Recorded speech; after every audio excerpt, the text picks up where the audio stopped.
തീപ്പൊരിയായ യുവജന നേതാവ് നിലമ്പൂർ മത്സരിക്കും. എന്താണ് ഇവിടുത്തെ യൂത്തിനൊക്കെ പറയാനുള്ളത്? യൂത്ത് നേരത്തെ പറഞ്ഞിട്ടുള്ളത് തന്നെയാണ്. യുവജനങ്ങൾക്ക് ഒട്ടേറെ പ്രതീക്ഷ നൽകുന്ന ഒരു സ്ഥാനാർത്ഥിത്വമാണ്. നമ്മളെ സംബന്ധിച്ച് നമുക്ക് ഈ സമകാലികമായ വിഷയങ്ങളിൽ ഏറ്റവും കൂടുതൽ ഏറ്റവും ശക്തവും വ്യക്തവുമായ നിലപാട് നമുക്കെല്ലാവർക്കും പങ്കിട്ട് തരുന്ന ഒരു മികച്ച നേതാവാണ് എം സ്വരാജ് എന്ന് പറയുന്നത്.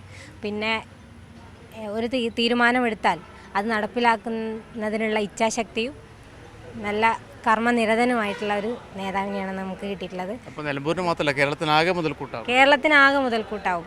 മുതിർന്ന നിയമസഭാ അംഗങ്ങൾ വരെ, എതിരാളികൾ വരെ ഒരുപാട് ബഹുമാനത്തോടെയും ഒരുപാട് പഠിക്കാൻ ഒരു റെഫറൻസായി വെക്കുന്ന ഒരു നിയമസഭാ അംഗം കൂടിയാണ് സ്വരാജ്. ആ സ്വരാജിനെ നിയമസഭയിലേക്ക് എത്തിക്കുന്നത് വഴി നിലമ്പൂരിലെ ജനതയും വിജയിക്കുമെന്നാണ് ഞങ്ങൾ പ്രതീക്ഷിക്കുന്നത്.